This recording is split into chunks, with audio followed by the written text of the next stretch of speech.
sorry I didn't see you. I was absorbed in, the little things in life. Please take a seat. I hope your journey wasn't too tiring.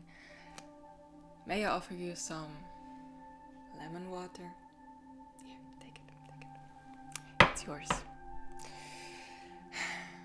Would you mind if while you rest and drink your lemon water, if I shared with you those joys? Because I do have a couple of them, and they do, like I've said, they do bring me joy. Okay, anyway. I love the musician Aurora, which is not surprising if you've ever actually looked at me for once, because I think I do look like exactly how someone looks who listens to Aurora. If you're not familiar with her, she's this Norwegian artist who writes the most beautiful, heart-touching songs you could ever imagine. Like, you listen to them and you feel like you're an ancient being, or she's an ancient being, and you witness the magic of her. Like, she just seems so powerful. Everything she does just is so meaningful in a way you sometimes don't even understand, but you feel like you're witnessing something ancient. And she combines that with super timeless but also very poetic lyrics, and that's just an incredible combination, as you could probably imagine. My favorite songs from the new album would be, I think it's called Starvation and My Body Is Not Mine. They are both so good, and I'm gonna link them below. And my current, in general, favorite song of hers is A Different Kind of Human, and this one makes me emotional all the time, but in a very you feel seen kind of way. It's so, you just need to listen to it. It's beautiful. I'm also gonna link that one below. Next, I would like to share some book recommendations that I really love. These are like some all-time favorites.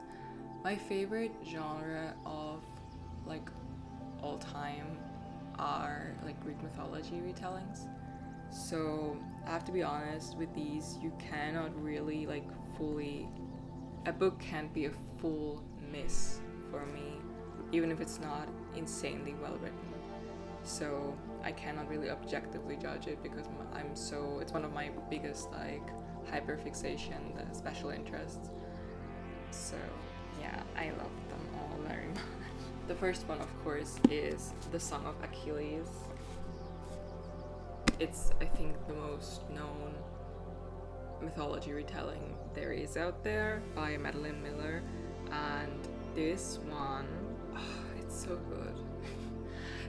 I have heard that some people find this boring. I could imagine if you are not interested in ancient Greece, then yeah, this is probably boring, because there's a lot of things happening that are rather mundane.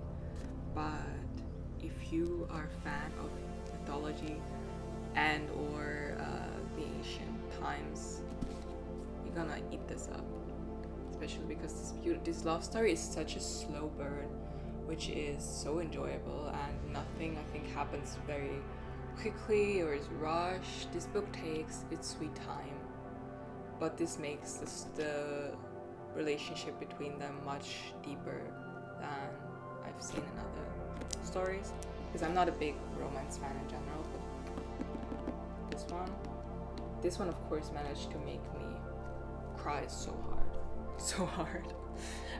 The other book of Madeline Miller that I've read this is the German version. In German we say Kilke, so I don't know how it's Circe, Kirky. I don't know her name in English. I also really enjoyed this one. This is quite a thick boy. I would like to read this one again in English because her writing, Madeline Miller's writing in The Song of Achilles, is so much better than here. And I have the feeling that it has to do with the translation. This writing is so simple, it's not bad, but it's just very simple language in comparison to The Song of Achilles. So I feel like someone in the translation messed up here and just took out like all the poetry in it. Next. Ariadne by Jennifer Saint. This is what I meant with you cannot really miss with the Greek mythology retelling when it comes to me, because I think this, I also cried here, by the way. I cry kind of easily when it comes to books. But this, I think, is not as beautifully written as Madeline Miller. It's different, but also very enjoyable. It's supposed to be very, like, feminism, which I don't really see, I have to be honest, because at least for my level of feminism, it's not enough to have a female protagonist and to tell the story of a woman for it to be feminist. You know what I mean? There should be more to it, but it's a very lovely story. The last book on this little list would be Strong Female Character by Fern Brady. Fern Brady is a Scottish stand-up comedian who happens to also be autistic. And a friend of mine who's also autistic recommended this to me and has borrowed me this beautiful book. It is so good. I went through this kind of fast. It's so relatable in not like a quirky way, but in a so this thing I did as a child is also related to my brain doing different things to other people. You kind of get more and more aware of the fact that no experience is your personal experience. Like every experience you've ever experienced is a shared one with at least somebody. And yeah, it's very honest and refreshing. There's not that much literature towards autistic adults because everything is always targeted towards parents of autistic children, or like what do you do when those children grow up one day? You could expect that they don't know what to do with themselves. And this is not a self-help book. This is just a very reassuring story of you are not alone, in my opinion. If you are autistic or if someone close to you is autistic, I would recommend this because it is so direct and honest, and it's not a science paper written by someone neurotypical about autism, but it's just like very clear and very much this is what we're dealing with, and it's great that this exists. This is a very important book in my opinion. I really enjoy this makeup I'm doing at the moment. It is somewhat inspired by a makeup look I saw on, I think her name is Jessica Wu. What I like about it is that it just really, I think, like brings out my facial features really well because it makes my eyes really pop, and I like the freckles. These are obviously fake because I feel like they kind of work like a mixture of contour and blush because they really bring out the nose and they make you focus here, which I like, and they also bring the focus a little bit closer to the eyes, and that's just a whole look. But I like about this too that it really looks good worn down as well, because during like summer and you're constantly sweating and you really need something that it's fine for it to move around on your face, and it looks kind of, you know, it starts to get more of a Skins Effie type of vibe the day goes on, and that's okay for me.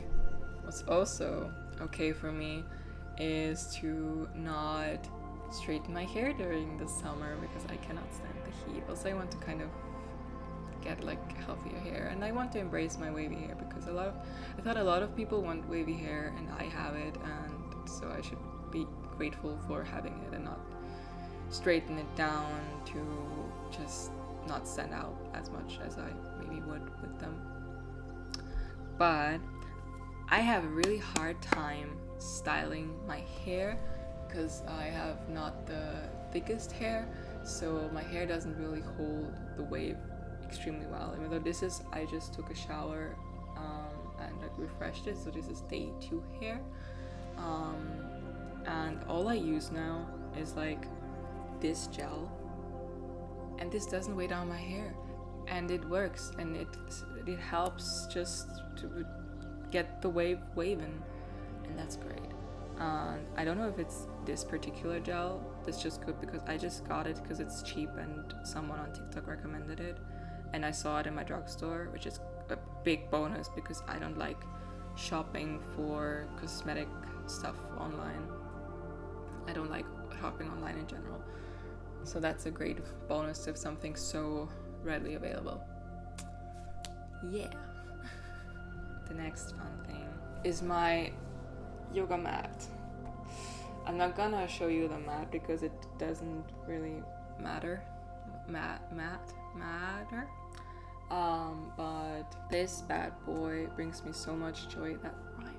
How cool is that? It doesn't bring me a lot of joy because I have not thought this through. Because as you can see, the color of this thing is very pretty, but also very light, and it stains so easily, and you can see everything. And now this mat, even though I clean it very regularly, looks filthy. So if I ever get another mat, I have to think about that and maybe get a dark one so it doesn't, look disgusting all the time. But yoga is one of the only types of movement that really connects me with my body and really makes me feel good in my body. Because I often have this, like, when the negative thoughts are taking over, I switch to like more workouts, like more an ab workout or butt workout instead of doing my usual practice, because I'm like, well, this is not helping me get a greater butt or like abs or a tinier waist or something like that. And then I completely abandon the fact that this makes me feel good and this really connects me with my body, which is the most important thing, at least for me, and for my confidence and against my body dysmorphia. Gratefully, I always find my way back to yoga. Last but not least, I want to mention my 2 favorite creators online currently. One of them is on TikTok, Thedailyvictorian. She's this yoga instructor who also writes poetry, which is a great combination. The second creator I really enjoy, and I've enjoyed now for I think years, is GoodnightMoon. She's this ASMR artist almost who makes these beautiful, detailed ASMR videos. They always have some kind of scenario, often not always, have some kind of scenario. They tell some kind of story, and she has these cute characters. So that would be it for now. I don't have a lot of physical items to show, but I really do enjoy the stuff I mentioned, and maybe it can bring you some joy as well. Don't forget to finish your water, rest well, and good luck on your journey venturing forth. Thank you for sharing the time with me, and I'll see you soon. Bye.